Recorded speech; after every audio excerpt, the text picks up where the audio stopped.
YouTube channel. There is a Q&A function at the bottom, so if you have any questions as we go along, please do just pop them in there and we'll endeavour to answer those at the end. So I'm going to get started.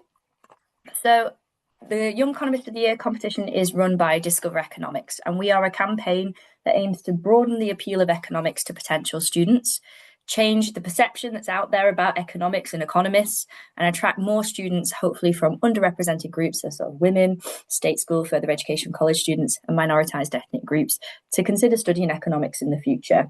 We know it's an absolutely brilliant discipline, but not everybody knows that, and there are a lot of misconceptions out there. So Discover Economics exists to challenge those misconceptions and hopefully introduce you into the wonderful world of economics. And that's where our Young Economist of the Year competition comes in.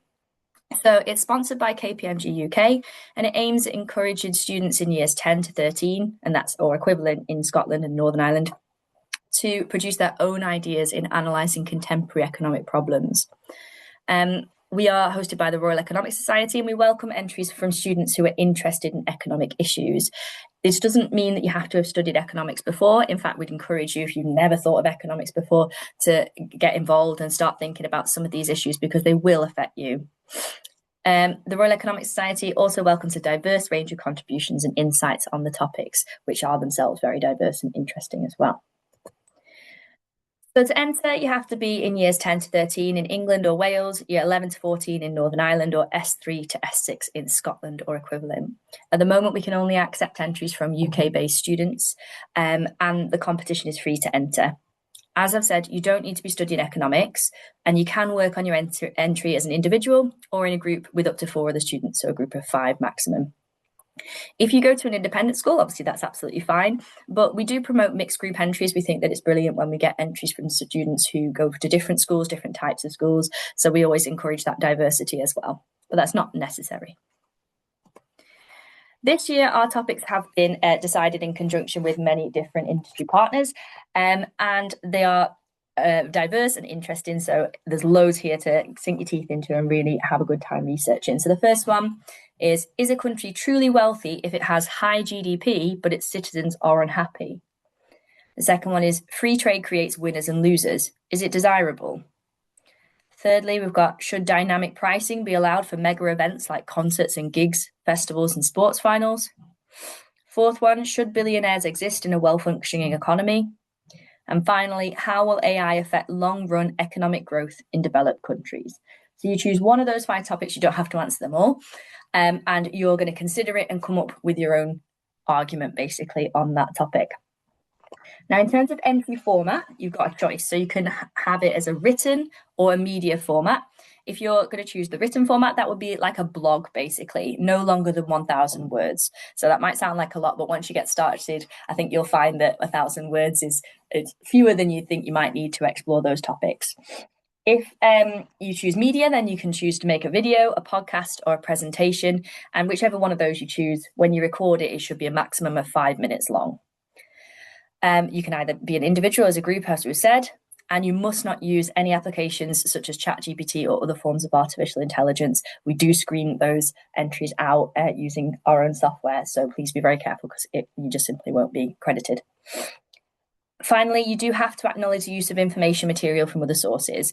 We don't require any specific type of referencing, but we do need a list of your sources, and we need anything that substantively influence your arguments at the end of your entry. This doesn't contribute to your word count, so feel free to be as extensive as you need to be for that. And we do like to see creativity of sources as well. We don't want everyone using the same 3 blog posts they found on the internet when they first type it into Google. Do research where you can find this information and expand your source pool to some creative different outlets. So here's the timeline. The competition is already open. It's been open for a week or 2, but the deadline's not till the 29th of June. So if you've got exams coming up, mock exams, personal statement deadlines, work experience, there's a lot going on this term. So you do have until the 29th of June, just before midnight. We then spend the summer marking all those entries, and it's a long summer because there's a lot of entries, and we want to make sure that we give each one the time that it deserves. And we announce the finalists in September. If you haven't already signed up to our newsletter, make sure you do that. You can do that via our website because that's usually where we announce the finalists.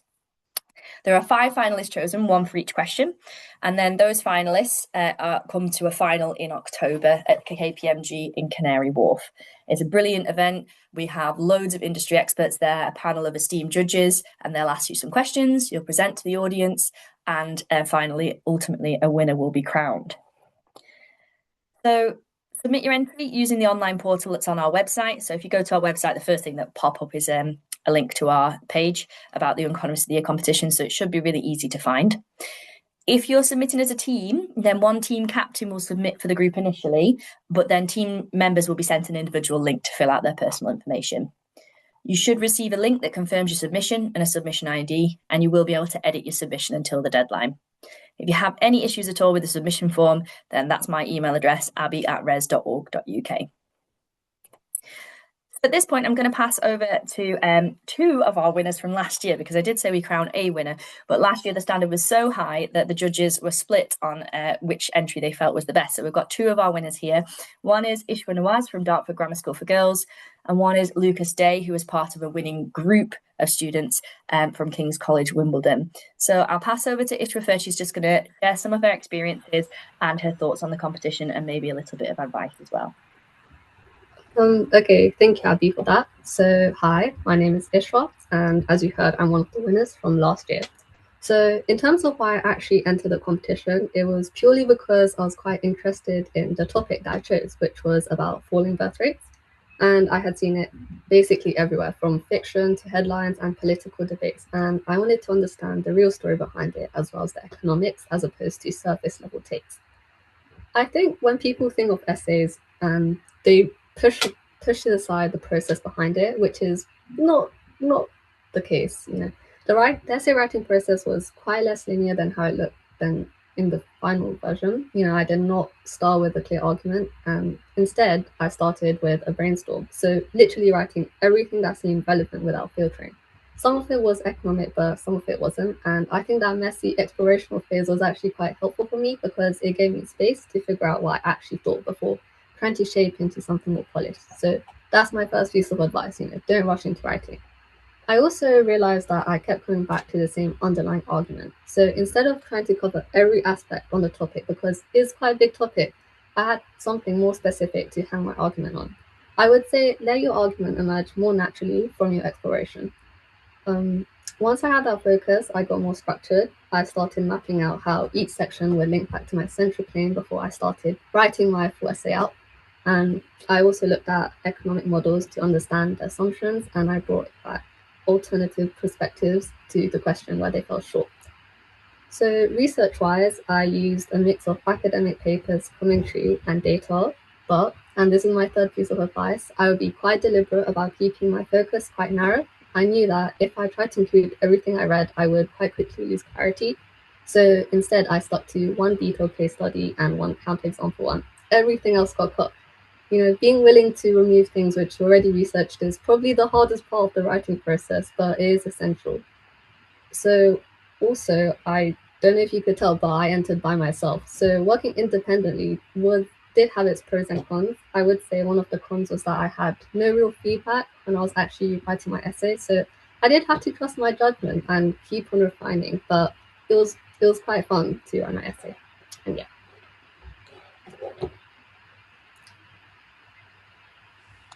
Hi, I'm Lucas Day, one of the joint winners from 2025. Thank you, Ishwa, for that introduction. So I'll cut straight to it. Why I decided to enter, I think one of the reasons my group decided to enter, we entered as a group of 5 and personally did a video. I think it's easier to come across more passionately with a video and sort of visualize the ideas that we drew with diagrams. But again, essays were also a winning entry as well, so any form of media is supported. You may wish to do a video, you might find it easier to convey your point, as we did. And I also think it's a great way to build skills, of course, public speaking at the final, and also confidence and sort of conveying the ideas that you're passionate about in economics. But also, I can't not mention the tour we got of Downing Street and the KPMG final experience. That was probably the biggest highlight of the competition. Seeing your hard work pay off was definitely an incentive to enter. I would also say try and tie your arguments as back as possible as you can into the news and sort of explain why your question matters.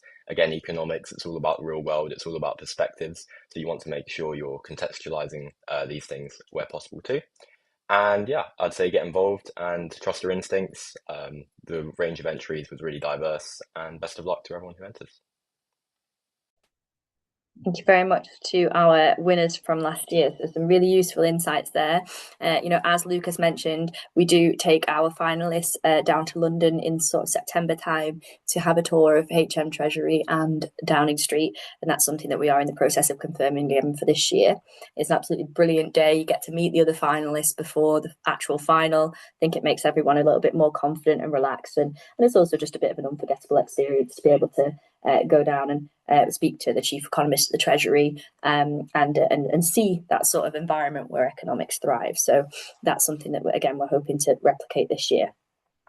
So yeah, some really useful insights and advice there. And that's just their experience, but obviously it's been a positive one, and hopefully it'll be something that you will share when you do your entry for this year as well. So some advice from Discover Economics. The first one is don't make it too complicated. Whilst obviously the economics has to be really sound, please do try and keep it in that sort of less formal way of communicating it, if that makes sense, because the people who read this, they are obviously economists because they're going to mark it for you, but they want to enjoy reading it as well. So don't overcomplicate it for your own sanity and for ours. Take care with your referencing and sources. Again, like I will touch on the use of AI and plagiarism here. It is important that you are careful with that. So do name the sources that you've used, even if you haven't quoted them directly. If they've influenced your argument, then it's worth chucking them in your references. It doesn't cost you anything, and it doesn't count towards your word count. So please do take some care. There is a video on our YouTube channel about referencing that might be useful for you. There's a link to that on the Young Economist of the Year website page. It would be great to see some original and unique perspectives. That doesn't just mean like a fancy video, like you don't need like state-of-the-art cinematography equipment, but it's about the creativity of your ideas. We want to see a unique perspective there, because usually we get at least around 2,000 entries a year, and marking 400, 500 of the same question, you do end up seeing a lot of the same ideas coming back. So if you can put a unique spin on yours, then it really will make it stand out. The core economic content is central, so make sure your economic theory is sound. And that might sound a little daunting if you don't study economics at the moment, but there's loads of resources out there for you. If you have a look on TikTok, one of our partners is EdGenie, and they offer some really cool ideas on their social media channels. There's loads of ways that you can get involved in economics. We will also be publishing some resources, and you'll see these out our newsletter and on our website.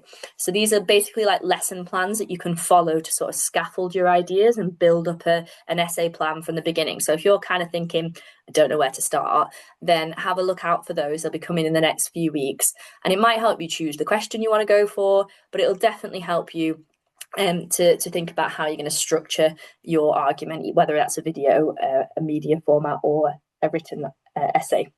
So the economic theory bit sounds a bit scary, but we will be providing some information on that, and like I said, there's loads of resources out there as well.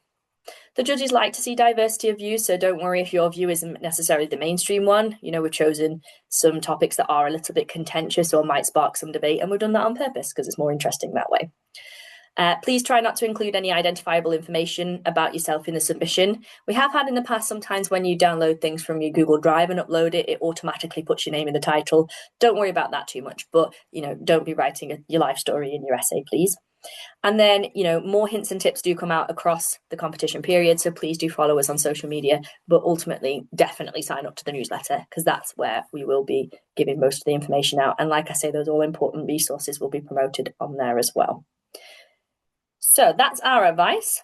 What we're going to do now is I'm going to answer some of these questions that have come through the chat. Please do pop any more questions in there, and then we'll try and get those answered in the next 10 minutes for you. Really appreciate all the engagement. The first one we've got, what do you mean by blog format? Yeah, it's a good question. So basically what we mean by blog format is we don't want it to be like a university style essay. Like, we don't want people to go away and think that they have to write a thesis. So, you've seen blogs before. you know that they're written in quite a colloquial, accessible style. So that's what we mean, basically, quite short paragraphs, maybe. You are welcome to include diagrams, and you might not see those on blogs typically, but we're trying to get across to you here that it doesn't need to be ultra formal. If you'd like some examples of the blogs, all of the finalist entries are on our blog on our website. So if you just go to our website and click on blog along the top, you'll see all 5 of those and the Welsh winner from last year as well. Because if you are a student studying in Wales, you have an extra opportunity to gain recognition there, because we do choose one Welsh winner every year as well in partnership with the Welsh Government. So that answers the question about blog. Do go on the website and have a look at those ones, because although you can enter in a multimedia format for the first round, if you're selected as a finalist, we do ask you to rewrite it in a written format just to standardize for the final.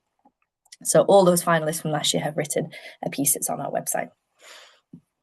Another one we've got, if you submit a blog to this competition, can you also submit it to other competitions? That's absolutely fine. Yeah, we will ask to publish it on our website, and we may ask to publish it in with some of our partners as well. So, depending on the terms and conditions of the other competition, it might run into trouble on their side. But from us, that's absolutely fine. We know that you're doing a lot to try and increase those personal statements and get yourself more experiences. So that's fine. 1 entry per person, please. So how many entries are we allowed is the question. Just 1 entry per person. We do check for duplicates, so please don't do that because you will be disqualified. Another question is, if I participated last year, am I allowed to participate again? Of course, yeah, as long as you still meet those entry criteria, that's absolutely fine. So as long as you're still in years 10 to 13 or equivalent. I think I've already touched on this one, which is there any way to access previous award-winning entries just to get an idea? Yes, they're on our blog. So please do log in there and just have a look on the website. Rachel McCauley's asked, are we producing PowerPoints? Yes, we are, Rachel. As I've said, they will be coming out sort of in the next few weeks, early May at the latest, and that will be promoted on our newsletter. So those are helpful lesson plans with loads of resources and, like I say, sort of essay planning scaffolds. Next question, can I enter 2 questions individually? No, choose 1, please, because it's just 1 submission per person. Adele has asked, is it worth students from independent schools participating if they can't collaborate in a mixed group? Absolutely. Lucas has spoken, actually, I don't even know if Lucas goes to an independent school. Sorry, Lucas. But we have had winners of groups from independent schools and individuals from independent schools. It's just something that we promote because we like the diversity across groups, but it doesn't offer any advantage really. So yes, of course, if you're a student from independent school, please do get involved regardless. How do you sign up to newsletter? Go to our website, and at the top right corner, there's a subscribe button. Where can you find the recording afterwards? It will be on our YouTube channel by the end of the week, and it will go out on our newsletter as well.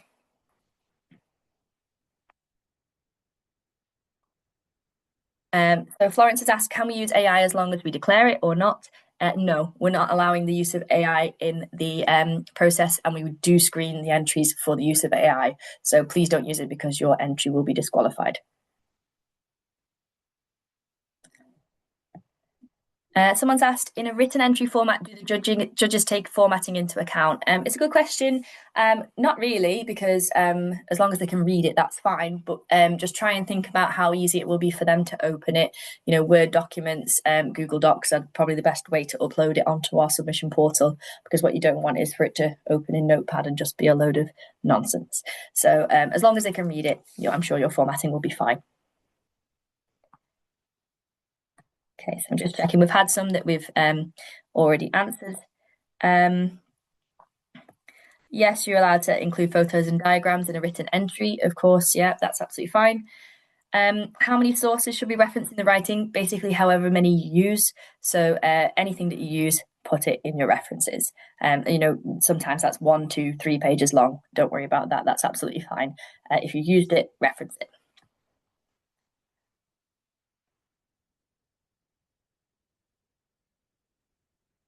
So this question is, if it was filmed in a podcast format, how would that be displayed in the final? So once we've chosen our 5 finalists, we ask them all to distill their argument into a written format. And then at the final, they present it. So they wouldn't just read out their written format. That is then supplied to the judges so that they can think of their questions, and they present it at the final. They put up a PowerPoint and they talk through their ideas.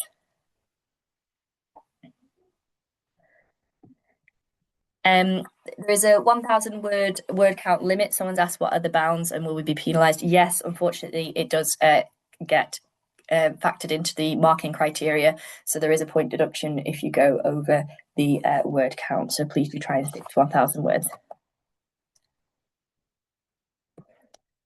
Somebody's asked, do we need to include footnotes and a bibliography? It's a good question. It's up to you how you do it, really. I'd recommend watching that how to reference video. I think that would be really useful, just, to dispel any doubts. But basically, we've had people use footnotes before, a bibliography at the end before, in-text referencing before. Like I say, we're not prescriptive how you do it, as long as you do it properly. So as long as you have referenced all your sources, it doesn't need to be one way or the other. So you can choose, really.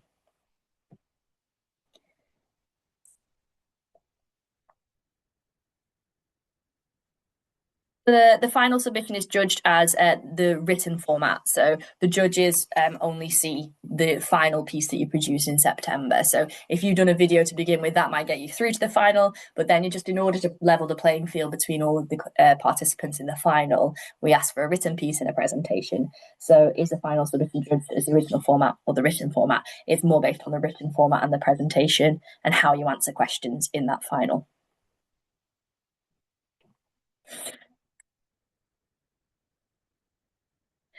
Presentations are they meant to be in a PowerPoint format? That's usually what we mean by a presentation. Yeah, I don't think I've seen anything in a different format, but I mean, if it can be uploaded and we can access it, then be creative with it. There are other softwares you could use out there, I suppose. So as long as we can access it, that's fine. And if you want to check that we can access it, you can submit and then email me and say, look, are you able to open that? That's absolutely fine. So my email address is on this. It's abby@res.org.uk. And I'm open for any questions you might have.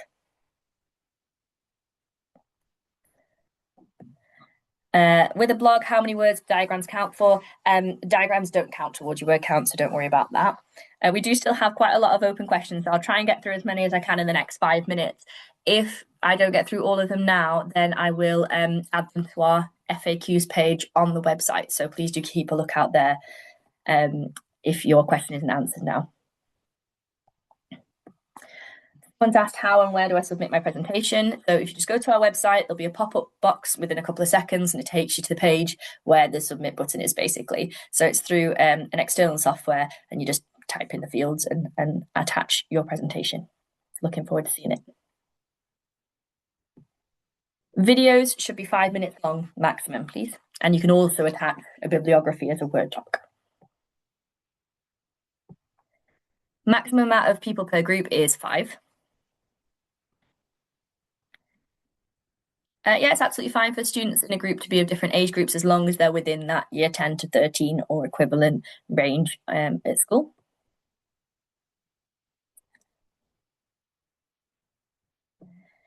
Someone's asked, can you enter individually and join a group? We've already touched on that. No, please do just do one submission, either as an individual or as a group.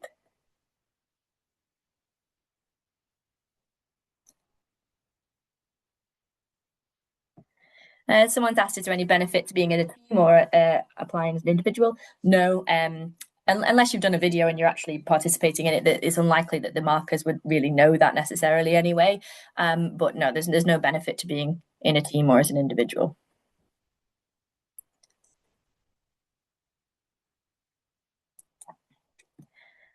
Will any resources for finding research be available on the newsletter? Yes, so on the newsletter in the coming weeks, there will be a link to some lesson plans, which might be something that your teacher would use in school, but alternatively, you can use them yourself individually. So you can just download them and there'll be loads of resources on there for you to have a look at.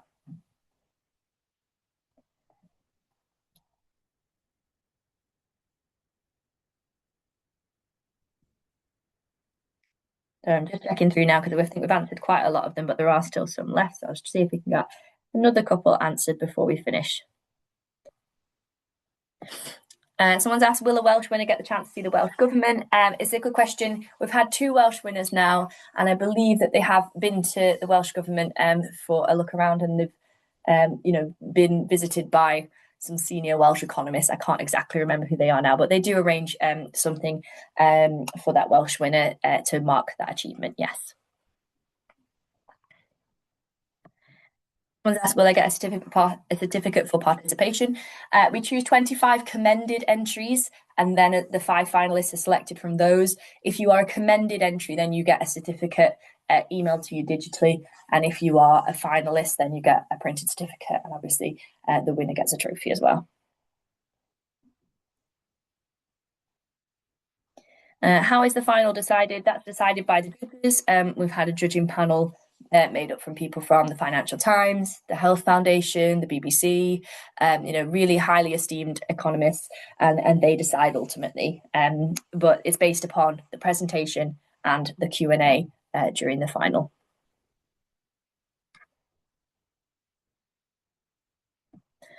Someone's asked, should the referencing and submission be in the same document? Yeah, that's absolutely fine. If you've written a written entry, most people just put the bibliography at the bottom of that document. Equally, you're welcome to have it as a separate document if that's better for you. Okay, I think that's probably going to be all we have time for today. There have been a couple of questions about the mark scheme, and I will make sure that all of that information goes on our website. So please do go over to our website now, subscribe to the newsletter, and then all of this extra information. I have all of these questions recorded, so I'll be able to write all of these on our website. So apologies if your question didn't get answered right now, but I will endeavour to get all of that information on our website and promote it through our newsletter to you. So thank you so much for coming. Thank you to our finalists, our winners from last year, Ishwa and Lucas, for that invaluable contribution. And I can't wait to see your entries in 2026 and hopefully meet some of you at Downing Street and the final later in the year. Thanks very much.